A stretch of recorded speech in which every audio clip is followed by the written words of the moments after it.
l'hiver, dans mes vidéos, j'ai la même tête. Le même bonnet, les mêmes lunettes. Bonjour à tous, bienvenue sur My Travel Project. Je te retrouve aujourd'hui pour te montrer que même au Québec, on peut dormir dans une yourte. J'ai décidé de partir de Montréal pour le week-end et en fait, j'ai trouvé un logement sur Airbnb un peu insolite. Donc hier soir, j'ai dormi dans une yourte mongolienne. Voilà, j'avais un peu envie de tester autre chose que des chalets parce que sur Airbnb, tu peux trier en fonction des filtres pour trouver des logements hyper insolites. Donc il y a des yourtes, il y a des igloos, il y a des grottes, il y a des gîtes, enfin bref. Et là, j'ai trouvé une yourte. Donc je t'aurais sûrement mis des images avant pour te montrer où j'ai dormi hier soir. Et puis là il fait beau, il fait -20 mais il fait beau. Et puis je pense que je vais aller me balader dans le coin. Je suis à Harrington, c'est dans les Laurentides et il y a plein de choses à faire dans cette région. Donc je t'emmène avec moi pour te montrer ça et te montrer le reste de mes aventures dans cette yourte. Donc voilà la petite yourte avec un dôme tout en haut, donc à 7h du matin, t'as toute la lumière qui rentre, mais c'est vraiment cool. Franchement, c'est une expérience à faire. Alors, que je t'explique en même temps que je commence ce sentier, j'avais un peu envie de sortir de Montréal, j'avais un peu envie de voir autre chose, j'avais envie de juste de changer de décor pendant le week-end. Je suis là pour 2 jours, donc là on est samedi. Et en fait, cette yourte, elle fait partie d'un complexe d'écotourisme qui s'appelle Terra Perma, et j'avais pas du tout capté à la base, où ils ont pas mal de yourtes, de tiny house, de logements éco-responsables. Donc ça, je trouve ça super cool. Et ils ont aussi quelques sentiers qui permettent de voir la nature autour.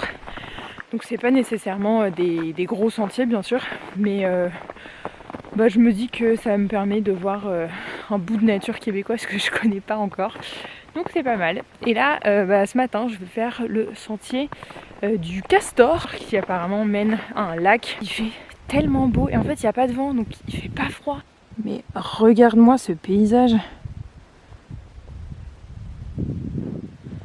Je pense que j'aurais pas pu rêver mieux comme temps, quoi.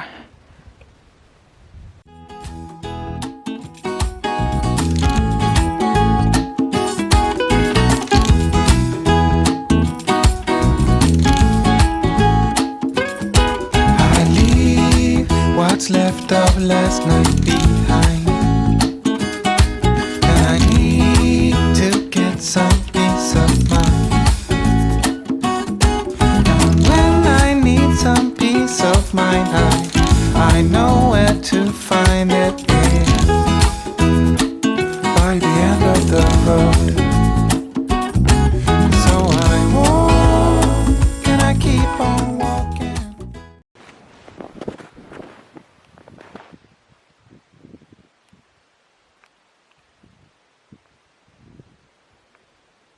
C'est dingue.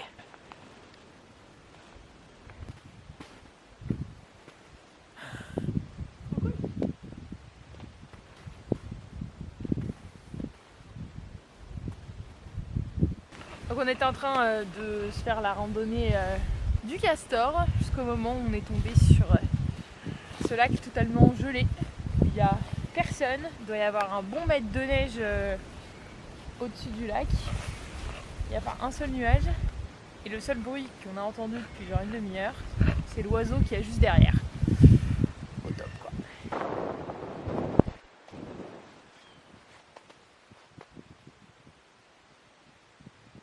Donc je suis vraiment partie d'ici, j'ai suivi ce chemin là, ce sentier vert. Et au bout d'un moment, donc après la forêt, on arrive au niveau de ce lac Besançon, histoire de pas être trop dépaysé de la France. Donc en effet on a accès au lac, mais on s'entend que c'est pas comme si j'allais me baigner maintenant. Là je suis arrivée à ce point là, les canoës kayaks qui sont juste là. Et je pense que je vais peut-être en sortir un pour me poser dedans pour déj. Est-ce que la vie c'est pas ça? Faire un sandwich sur un lac gelé, assise dans un canoë. Ma meilleure vie!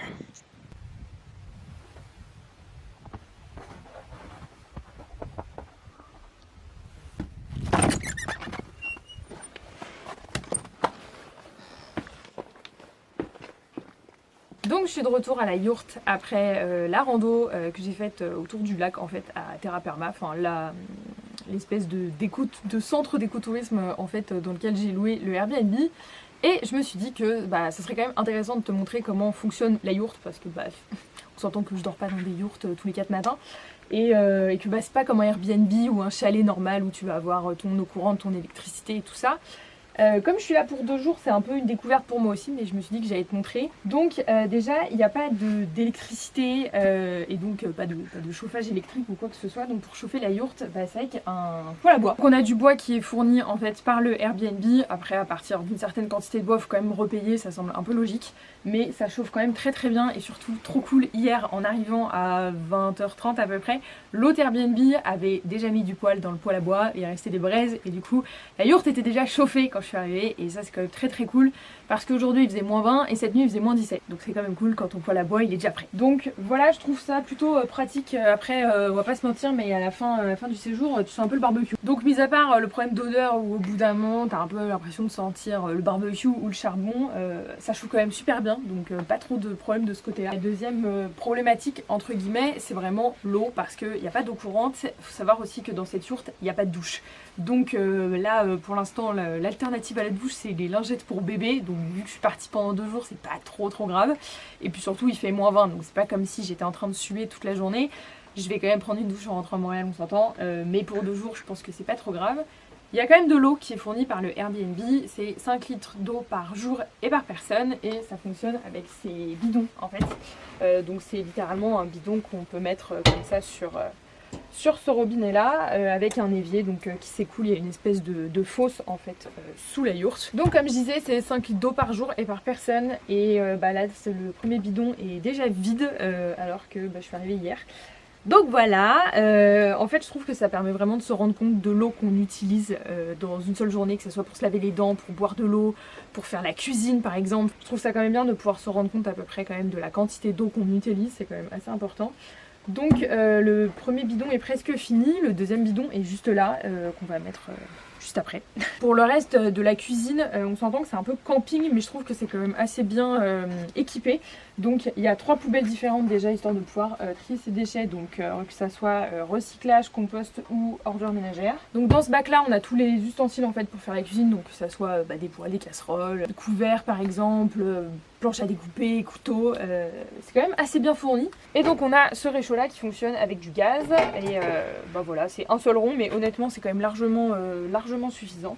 Donc littéralement tu tournes, t'attends d'entendre le gaz, et puis ça pop. Il n'y a pas de prise ou quoi que ce soit, il n'y a pas de courant dans cette yourte, ça semble un peu logique, mais je pense que pour des raisons un peu de confort, le Airbnb a quand même trouvé judicieux d'installer une ampoule, parce qu'on s'entend que quand tu arrives le soir tu vois rien, et donc en fait c'est une ampoule qui fonctionne avec une batterie. Donc c'est littéralement une batterie de voiture en fait, et puis t'as juste à brancher le clip en fait sur la batterie de voiture, et ça te permet d'avoir l'électricité. Par contre si tu veux recharger, que ce soit tes appareils électroniques, ton portable, ton ordinateur ou quoi que ce soit, t'as pas de prise pour ça. Donc si tu décides de venir dans ce type de logement, je te conseille fortement de prendre une batterie externe avec toi, parce que tu n'auras pas trop la possibilité de charger autrement.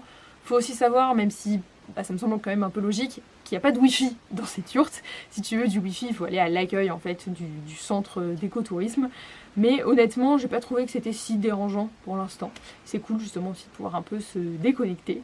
Et la dernière chose que je voulais te montrer en fait dans cette yourte, c'est le dôme, enfin le puits de lumière de la yourte, parce que quand tu regardes derrière moi par exemple, il n'y a pas du tout de fenêtre, et en fait toute la lumière naturelle entre avec un dôme qui évidemment n'a pas de volet. Donc à 7h du matin tu te fais réveiller, et à partir de 19h la nuit est couchée. Mais c'est quand même cool parce que tu as une belle vue. Voilà.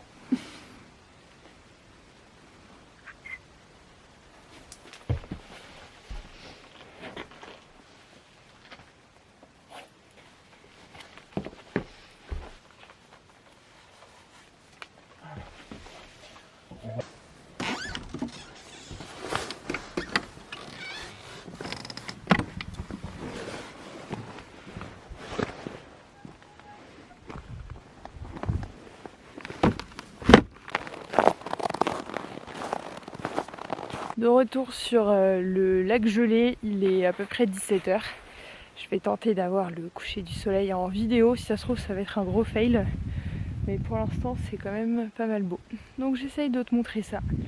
Et puis oula, Oui, alors le problème d'être sur un lac gelé, c'est que tu t'enfonces pas mal quand même dans la couche de neige qu'il y a dessus. Donc je te montre le coucher du soleil, et puis soit je te reprends après le coucher du soleil, soit demain matin.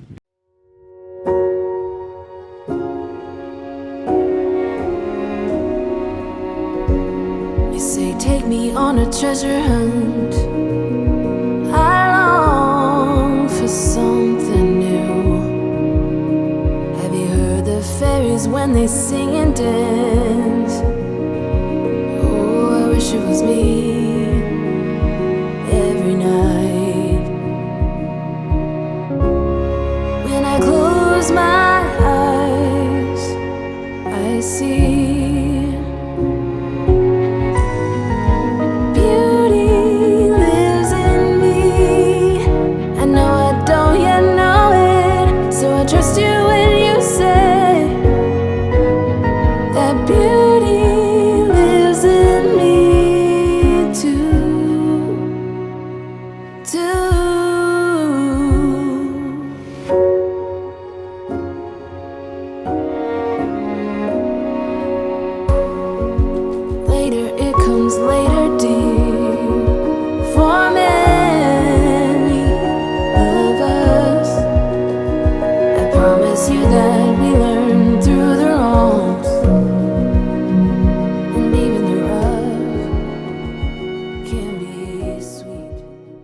Et donc le dimanche, j'ai pas fait grand chose d'autre à vrai dire, je suis juste rentrée à Montréal et sur le chemin pour rentrer à Montréal, je suis partie bruncher dans une boulangerie qui s'appelle Merci la vie et d'ailleurs c'était très très bon, donc tu pourras retrouver l'adresse sur mon Mapster. Mis à part ça, j'espère que ce vlog un peu atypique au niveau du logement t'aura plu. N'hésite pas à me dire en commentaire ce que t'en as pensé, n'hésite pas aussi à me recommander d'autres logements insolites au Québec. J'espère que ça t'aura plu et nous on se retrouve bientôt dans une prochaine vidéo.